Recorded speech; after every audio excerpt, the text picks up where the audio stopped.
I want to just open up with a good luck to our women's soccer versus Penn State. I know they play this Friday at Stanford, second round of the NCAA tournament, and Tony has just done an amazing job with that program. So we wish the women well, and we'll be following them, and hopefully they can move on and get into that third round, which I know is always difficult.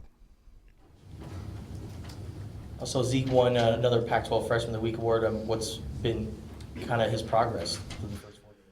You know, we're really, Zeke has been outstanding, but we're just really happy with him overall as a player. One thing he's doing a real good job of right now is, he's one of our team's best defensive players.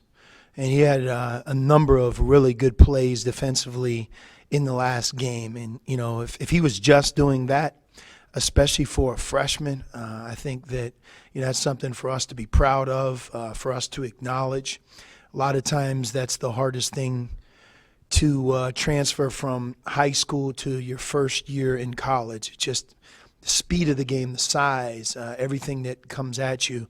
It takes some time to adjust on defense. But, Zeke is very, very well coached from his high school coach, comes from a very good high school program, and that's very advantageous for him. So I'm just as pleased with his defense. He's only going to get better because he works extremely hard every day, and he's coachable. He wants to get better. He's very unselfish, and I feel guilty. You make 15 shots in a row. It's just you want him to shoot more. You want to be able to get him the ball in scoring position, maybe just a little bit more, and that's something that we have to continue to get better at. Are there any specific moments on defense that you remember from that New Mexico State game? Well, his ball screen defense, when he hedged out so many different times in the first half, I think he actually forced a couple of turnovers just because he was so aggressive and in the right position out there early. Rebounded well. He was in the right place at the right time very often. You could find a number of them. Yeah, as a team, I think you got opponents under 37% from two. Is that? Obviously that's a big part of it. What else is going well for that interior defense? Well, we have depth, so there's no reason why we can't have great effort throughout the course of 40 minutes. I say that it's almost shouldn't your team always play with great effort? There's a difference. There's a difference between playing hard and concentrating and playing with just incredible effort. So with our depth, we're able to sub. We're able to get our guys breaks. They're able to play for stretches of the game with great intensity. And again, when you sub, that should be the byproduct of doing that. And so I think that's something we're talking a lot about. That showed up in the New Mexico State game, maybe more so than some of the other games, because we continue to practice, and with each game, what I would think is we get more comfortable in doing the things that we want to do well. What you thought on the tempo? You're playing a much faster pace. I read somewhere where the seconds before you get a shot off is much fewer than it has been in previous years. How much is the emphasis on that?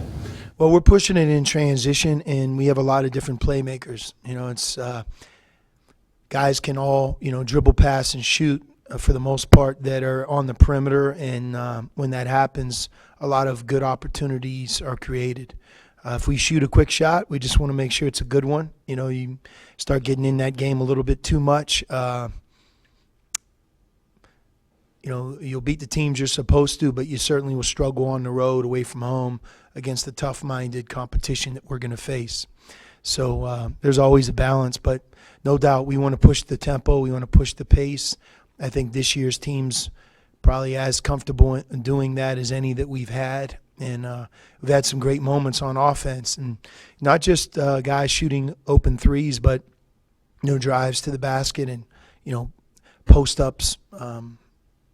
In transition, you can find those opportunities if you have the personnel that can do it. And this year, we really do have that type of team.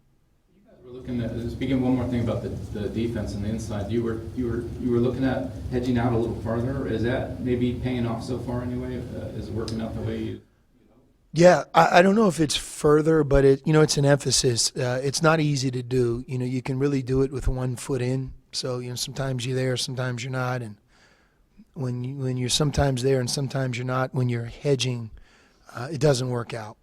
That's been a problem in recent years, and again, I think we have older guys like Chase who's can be very good at it. Ira, Zeke, Christian, Stone. We have a number of quality big guys that are mobile that I think can do it every bit as good as any group of big guys that we've had. So holding them accountable, them holding themselves accountable, and then that's not the only thing, but protecting the basket. Taking chances, sometimes going for the shot block.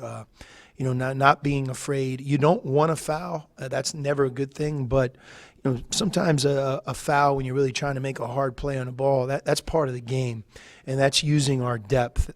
When you know that you have guys that can sub in for you and we can play through foul trouble, that's an advantage. So you could be a little bit more harder to score against when guys drive or the ball gets close to the basket. And again, against New Mexico State, I thought we were more active. Guys are learning to jump, learning to draw charges like Chase does, and we had a few fouls when you do that, but that's okay. I would rather live with that and be harder to score against close to the basket than worrying about picking up a third foul or getting out of the way because we don't have a sub if you get in foul trouble. So hopefully we can maintain that depth. Foul trouble and injuries happen throughout the course of the season, and we want to be a healthy team, and we want to be a team that has all of our players available. That's a big part of this. It's a big part in any sport. It really is. Now that you've had the extended three-point line, how has that changed the game for your team, but just in general? I haven't really paid a lot of close attention. I'm sure that once we get through the entire month of November, there may be some statistics or analytics that would be something worth looking at. For our team, we have a pretty skilled team on the perimeter, so I think those guys can all shoot the ball. Maybe we don't feel it as much, but it's good for our game. It creates more spacing, that's for sure, and I think it was a great change. What are you hoping to see out of Chase moving forward? Chase is one of our team's leaders, first of all. There's nobody that's part of this year's team that's been through more things than him, good and bad, experiences, playing on teams at Duke that were expected to compete for Final Fours, being here through what he's been through the last couple of years, which includes last season, in which he had some great moments, but, also some tough times when he was injured. Our team wasn't as good.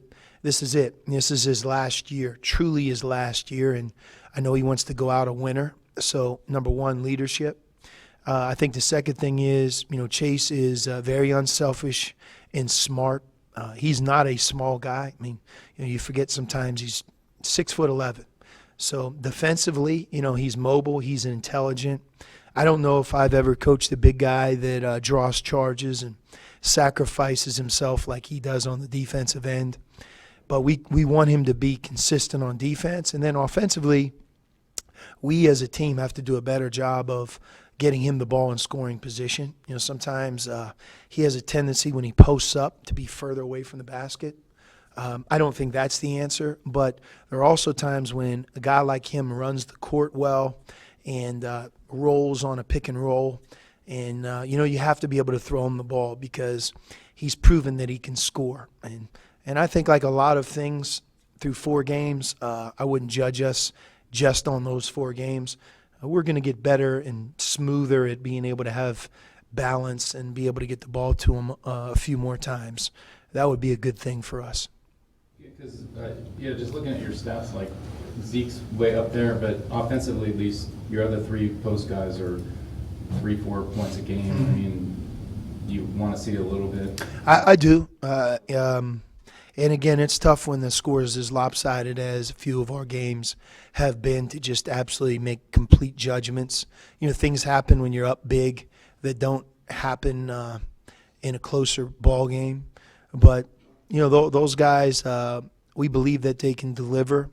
And, you know, whether it's a roll, you know, one play that I remember from the last game is, you know, Jamal Baker had a great pass to Ira rolling down the middle of the lane, and Ira did a great job of catching the ball, gathering himself, and scoring right at the front of the rim. And when those types of plays happen, you know, the analogy that I would use is it's for college football. You know, it's handing the ball off and a guy breaks into the second line for a first down or 8 yards or 15 yards. It just opens things up, right? Or if you're a running team and it's like all you're doing is running, next thing you know, boom, you have a big play across the middle, 25 yards. Well, it changes the complex of the game. Basketball is really not different from that. If you can hit the roller a couple times, if you get the ball around the basket and they get fouled, chased, you know, shoots a jump hook, makes it. It keeps everybody honest. And in the past, sometimes you almost wanted the opposite to happen. You know, you wanted a couple threes to go in. You know, you wanted more balance from the perimeter, more guys shooting open threes or making them. This year's team's almost reversed to that, so it takes a little bit of time for us to get it the way we want to.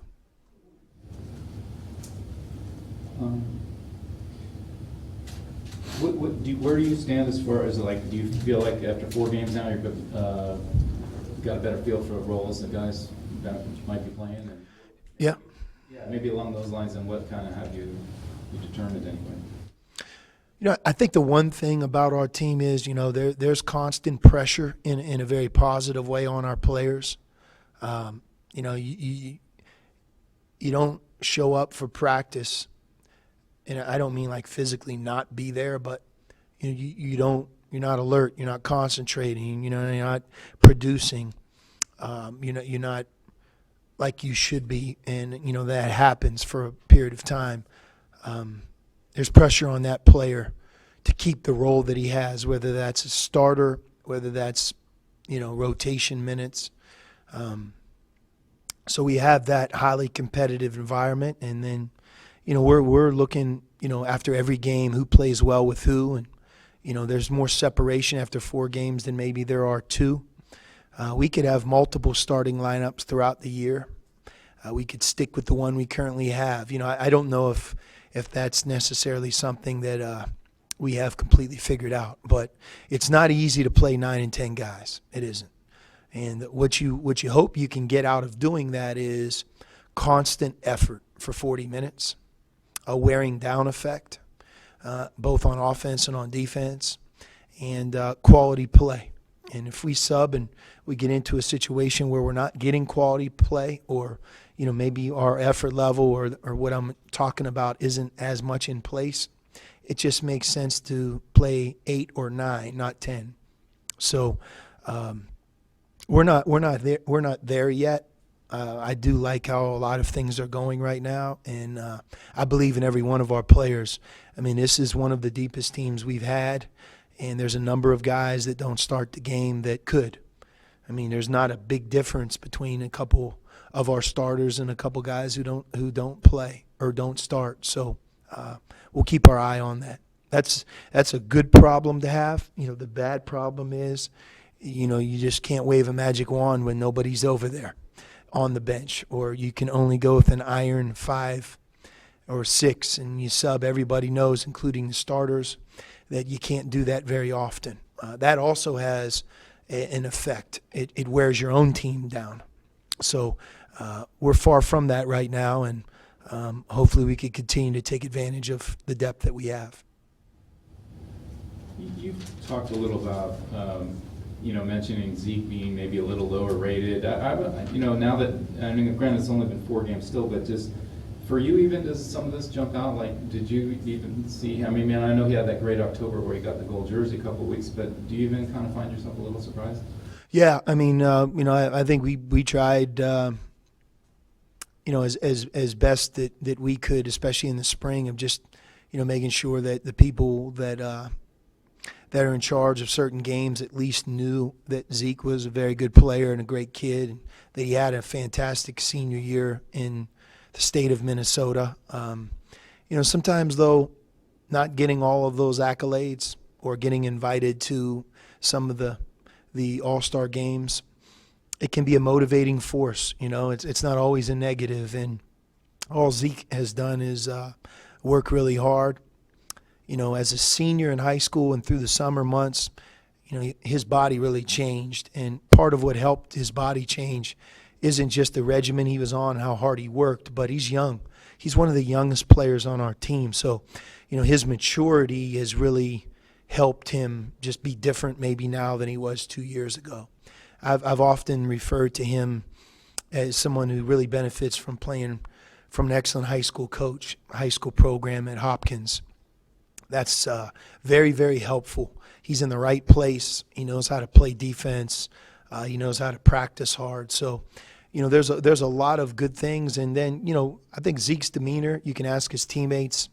He's really an unselfish, fun-loving guy. He's just he does what he's supposed to. And when you're really talented, you have a way of improving and maybe gaining ground on a couple players that were ranked ahead of him in high school. But there's no doubt, the one thing about college is the race begins all over again. It's when I was in college 50 years ago, there's guys, they'd be wearing their McDonald's All-American sweatsuit. They'd be seniors in college. It's like a day's over. It's now about how good of a basketball player you are at the university you're at and the role you have and how much you've improved. And Zeke is one of those players that you pull for because he really didn't get a whole lot of respect in high school, certainly not as much as he needed or deserved, in my opinion. So I wonder if part of that, well, granted what you're saying, a lot of it maybe is him being a late bloomer, but is also part of it that maybe Minnesota doesn't get as much attention on the prep circuit, or because he played with Adidas? Maybe No. He was at all the prevalent events, and he had an excellent not only high school program but his travel team program. I think if you do some research, I'll be close. They might have had 11 or 12 Division I players that played with him on that travel team. So I think everybody knew who he was. Maybe not everybody completely recognized where he was as a basketball player. And in fairness to anybody that rated his class, he's improved. He's a lot better now than maybe he was a year and a half ago when I think sometimes those ratings are established. But again, that's the first phase where you're rated coming out of high school. Second phase is, where you go from here. And he's off to a great start. Any thoughts on what you expect from South Dakota State? New coach, they lost their star. What do you think? They're a winning program, a lot like New Mexico State in the league that they're a part of. They're the heavyweight. They win home games. I think South Dakota State's home record over the last 4 or 5 seasons is maybe number 1 in the nation, and they've lost a fair share of their players and their coaches at UNLV now, but they still have those winning ways. They have a good team. I watched them play against USC, and I think all of us know how talented USC is. Played them really tough. I think around the 10-minute mark of the second half, it was, 6-point, 7-point game. So we have to be ready to go. Every game is a new challenge, and this week represents game 5 and 6 for us, and then we leave McHale and head to a tournament. So not only are we excited to play, but I think also just eager to continue to develop and improve. I know you're busy this time of year, but do you keep tabs on some of your guys in the NBA? Mm-hmm. I mean, Solomon Hill over the weekend had a steal to end the game. What do you think about his NBA career? I mean, Solomon and T.J. McConnell, during my tenure here at Arizona, those guys are just, man, two incredible examples of kids that had just really worked and stayed with it. Just durable. People that believe in themselves and just really, I don't want to say against all odds, because there's quite a few of those types of players in the NBA, more than maybe sometimes everybody talks about. But Solomon was a 4-year player. During his time here, he lost, I'm going to say, over 40 pounds of fat. You know, it's probably hard to believe when you look at him as an NBA player, but, you know, he changed his body, which is the hardest thing to do. He really improved his shooting. I mean, when he came in as a freshman and as he left his senior year, he's a great player on the Sweet 16 team, but nobody practiced harder than Solomon. Nobody. And TJ the same. And that process that they had really got them to not only be a part of the NBA, but it's no surprise to me that these organizations don't love having them because, you know, they embody all the different things you want on a team. You know, they know their role, they're smart. If they don't start, they accept it. They can come in off the bench and be ready to do their job. And TJ and Solomon are also really smart players. They're smart. And some of it is because they were older when they left here, but some of it is just themselves. But, you know, I know Solomon and I talked a couple years ago about him being in the Ring of Honor. He knows he has to get through 10 NBA years to do it. And he probably doesn't even think about that right now, but that would be quite a testament to his career if he could do that, for sure. But, yeah, we're proud of all those guys. And, you know, every time that an NBA game's played, we try to keep track of how they're doing. Did Andre talk to your guys when he was here over the weekend? He did. Yep.